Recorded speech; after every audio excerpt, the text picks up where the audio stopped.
through her head for 5 or 10 seconds. And then she finally decides, obviously this is my interpretation, she decides it has to be a joke. It cannot be true. He cannot be Jewish. He couldn't be in our house. Couldn't be a friend of my father's, so it's got to be a joke. So she starts laughing. And then her father explains to her that it's not a joke, that Mark is a Jew, and that it's important for you to understand, Lena, that there are good Jews and bad Jews, just like good Jews, good Palestinians, bad Palestinians, that sometimes a Jewish person can be a friend of ours. And again, she goes into this little stare about, like a computer searching for the connection. How do you make a correlation between good and Jew, friend, home? Wasn't there. The 3-year-old girl just was unable to make the association. So she finally, in defiance of her entire family, and this is the generation of the next Palestinian generation, she comes over to me, stares me down, starts hitting me, orders the camera off, which she had ordered the moment she saw the red light going off before. She ordered the camera always on. Now, off, starts screaming that there's a Jew in the house. He has to leave. She doesn't want to talk to him anymore. I don't know if I can convey to you the human, emotional connotations of this kind of exchange. When you look at the future and you see that on both sides of the line, people are growing up with such hate and such hostility because they cannot believe that someone from the other side can actually be their friend, can actually be other than the oppressor. Now, I've had these experiences, you haven't. You've been good enough not only to invite me, but to politely listen to me, and thank you very much for doing so. But I think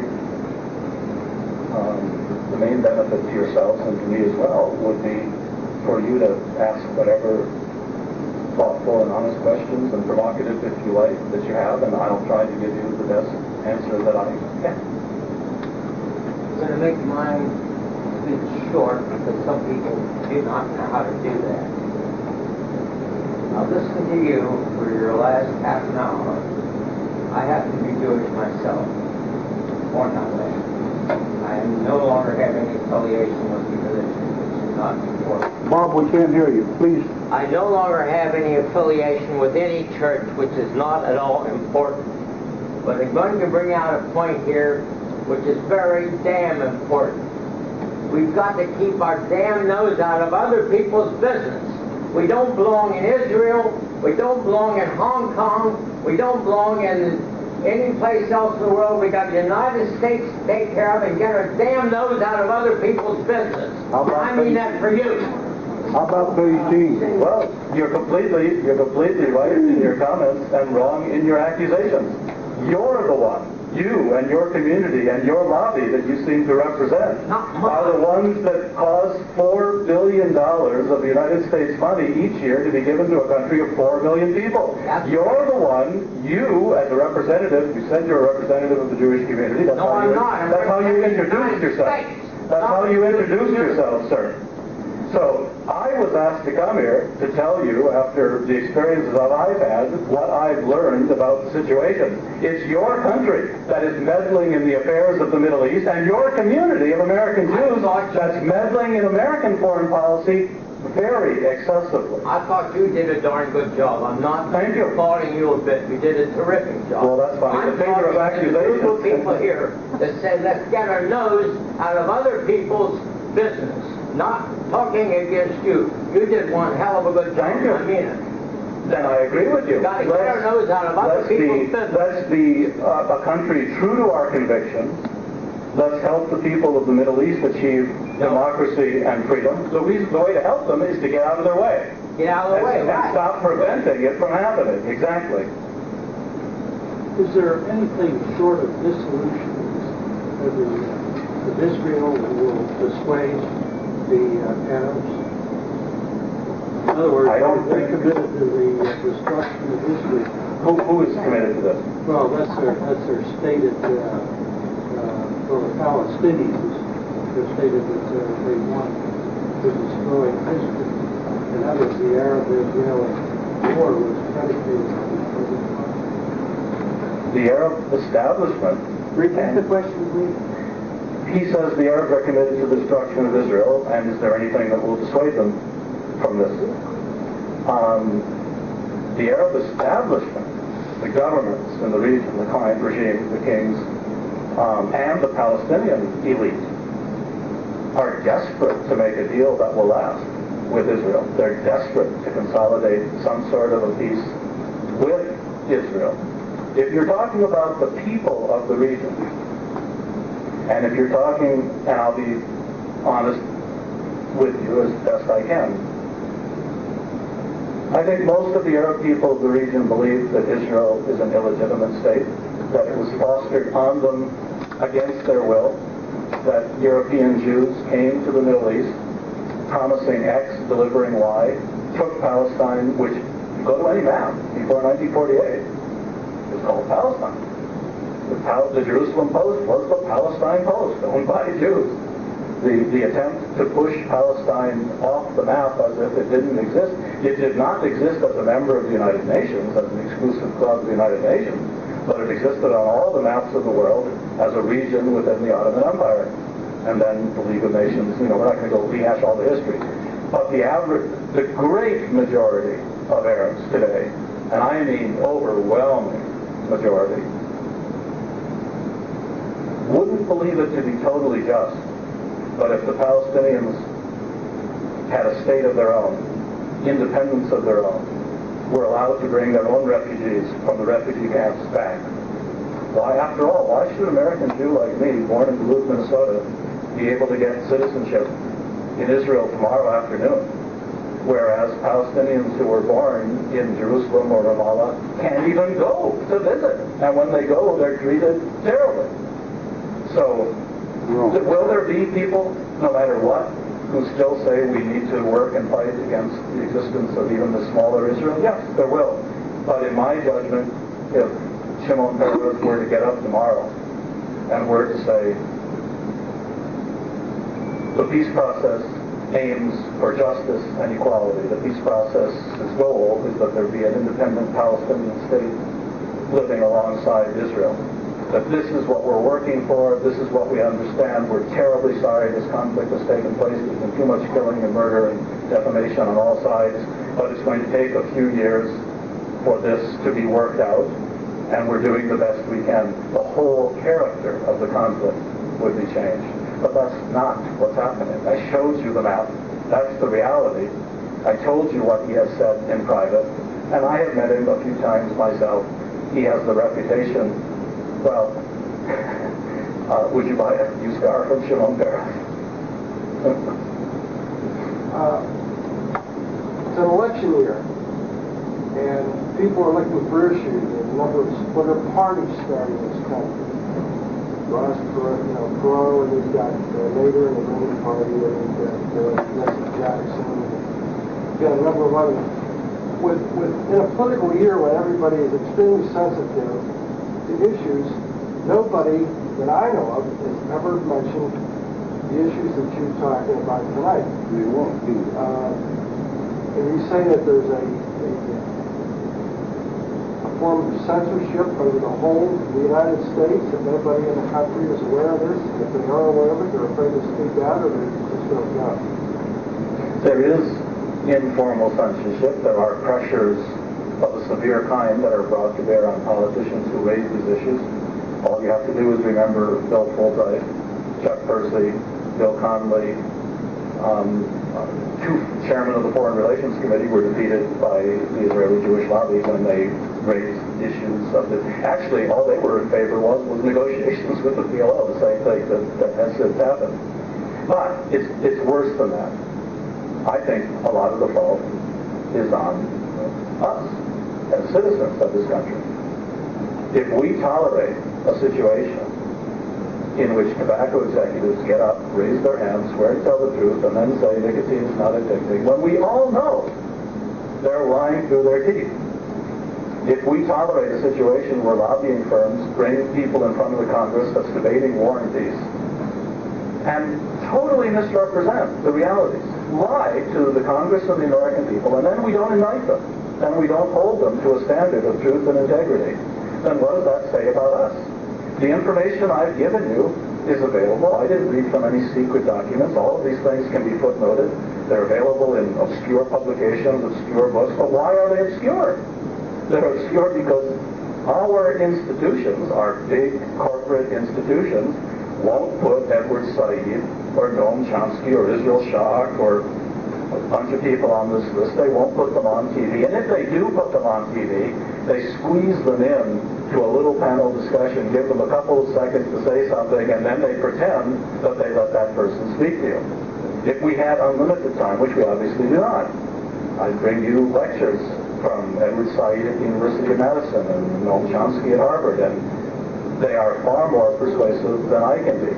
They are far more analytical. They've got all the commands, all the details at their disposal, and it's absolutely shocking. I said during my talk that the discrepancy between what the experts are saying and what the media and the politicians are saying is tremendous. So it's partly pressures. It's partly self-censorship. If a person knows, for instance, that he's not going to appear on the McNeil Air program if he takes a position similar to the ones I've taken, then the tendency, if you live in Washington, is not to take these positions. The tendency is to say something else. The tendency is, I'm sorry to have to say this in strong language, I'm aware, and I hope you'll pardon me, but it gets across the message in the few minutes we have. The political financial system we have in Washington creates a system of prostitution in which politicians and journalists all prostitute themselves because there are things they want. They want to be on the asocial list. They want to go to the right receptions. They want to get invited for the right interviews. They want to be reelected at any cost. And what better example could we have on this issue? I'm not against him on all issues, but on this issue, the President of the United States panders to the Israeli Jewish lobby at every opportunity. He's done unbelievable things. I'll just name two. Number one, during the election campaign, the head of the Israeli lobby was taped in a phone conversation saying, we've infiltrated his campaign. We have a dozen people working for him. We're going to make sure he does what we want him to when he's elected. Then what did they do? The very first thing Bill Clinton did when he came to Washington is he took an Australian citizen who during the election campaign was an Australian citizen working as the head of the Jewish Lobby's Research Institute. They gave the man American citizenship, and then what job did they give him? They didn't give him Jewish advisor or advisor on Jewish affairs in the White House. They made him the National Security Council Middle East official, the ranking official on American foreign policy in the National Security Council, a man who 3 months before was an Australian citizen working for the Jewish lobby. And the American people accept this as legitimate, which it is not. It is just not.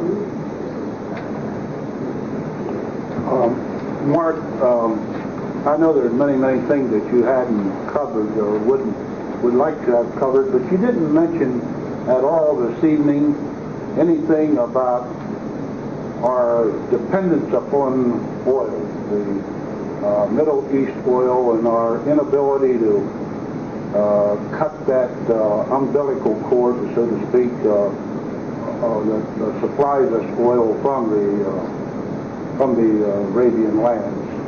And this corporate America is in a large way responsible for the unrest in the Middle East because of the petrodollars that's going into the Middle East.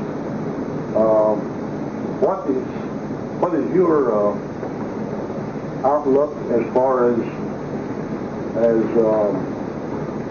a Palestinian state or a United Arab state there, as long as we are dependent upon that damned oil? Well, we are. You're absolutely right, and it's something that should always be mentioned, which I did not. And let me try to summarize it, realizing that anytime you summarize anything this much, you're condensing a tremendous amount, and it's not the exact picture that one would give if one had a half hour to discuss it. That's what the Middle East is all about. After World War II, the United States pushed the other European powers out of the region, and why did we do it? Not because we like the desert, not because we like Arabs, not because we like Jews. We did it because the energy resources of the world were centered there. So the scam, or the game, or the scam, however you want to call it, goes something like this. We keep despotic client regimes, monarchs, dictators in power. in return for us keeping them in power against the will of their people. They allow us, our oil companies, to go to the Middle East to pump as much oil as we want to. We have oil here we could pump. We go there, we pump as much cheap oil as we can. We sell it at terribly cheap prices in this country. It may seem like you're paying a lot for gas, but the rest of the world is paying 400, 500% more than we're paying. And as a percentage of inflation, gas prices haven't gone up much in 20 years. So we pump as much cheap oil as we can. We then pay them a lot of money, but the other part of the deal is, who do we pay the money to? Not to the people of those countries, who then would build hospitals and roads and develop their own society, as we expect our government to do in our society. We pay it to dictators and monarchs who then have lavish lifestyles, who then invest in foreign enterprises, who get in business with Michael Jackson, establish companies and put it in Swiss banks, live extravagant lifestyles while their own people languish. So the scam is, we pump the cheap oil, we give them billions of dollars, then they send these billions of dollars back to us. They put them in our banks, they invest them in our institutions. They don't develop their part of the world, but the petrodollars come back in the form of arms sales as well. We sell them huge amounts of arms, which every 5 or 6 years have to be replaced with more arms. And then, once in a while, we encourage a little war between Iran or Iraq and Kuwait. We keep the region divided from itself, fighting each other, and for exactly the reason that you outlined. We fear that the Arabs might want to do the same thing we did. We became the United States of America, didn't we? The Europeans became the European community. Well, the Arabs would love to be the Arab world. The Arabs would love to be a power in this world. The Arabs would love to be able to travel. It's easier to travel from Cairo to London than it is Cairo to Amman or Riyadh. There are no railroads. Most of the economic interchange is with the West, not with each other. And the people of the region suffer. The people of the region don't have the schools and the hospitals and the health care. You want to have a heart operation today, even from Saudi Arabia you come to America. So these people, over time, realize what the scam is all about, and they realize what's been done to them. And they don't have the ability to come out to Wheeling and talk to you. And you don't know who they are. And they're powerless. And over time, this powerlessness leads to a great deal of frustration. And every once in a while, they decide they're going to fight back and they're going to attack. Well, we have aircraft carriers. We send these aircraft carriers and stealth bombers, and we bomb their camps, and we bomb their cities, and we bomb Gaddafi, and we tell the American people that this is all justified because of X, Y, or Z. These people don't have aircraft carriers. They have more primitive tools. And when they fight back, they think that they're legitimately fighting against the oppression and against the occupation that characterizes their lives. And as this gentleman suggested, why don't we get out of their lives? Why don't we preach? Why don't we practice what we preach? Imagine if foreign countries were treating us this way. Imagine how the American people would react. Well, the Arab people kind of got used to it, because before us it was the British, and before the British it was the Ottomans. But over time, the reaction that's taking place in the Arab world is they're not allowed to speak out in newspapers, on TV. They're not allowed to speak up in civic organizations. So the only place they're allowed to speak up is the mosque.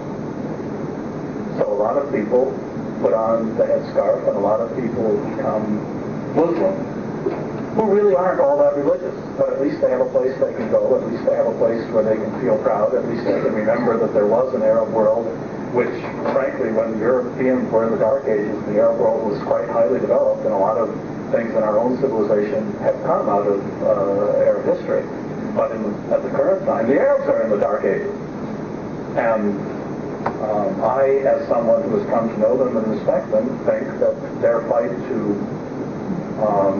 modernize and their fight to have the same rights and privileges that we all fight for is a legitimate fight, and we should be on their side, not against them. Mark, if I may again monopolize this for 1 minute, Farrakhan, did you catch his, you did, after his return, There was a lot of good points that he brought forward. I thought thought this to be said here in conservative West Virginia. Well, Are you going to invite him to speak in front of him? no. I just wanted to. What do you think about the Muslim Brotherhood and Farrakhan? Well, now you see, you're outside my area of expertise. I don't know much about American Muslims. But of course I've heard Farrakhan and I've seen the reaction. You know, he's laid down the gauntlet for Congress to call him on the carpet. And They're not going to because that's what I was going to say. So far they haven't done so.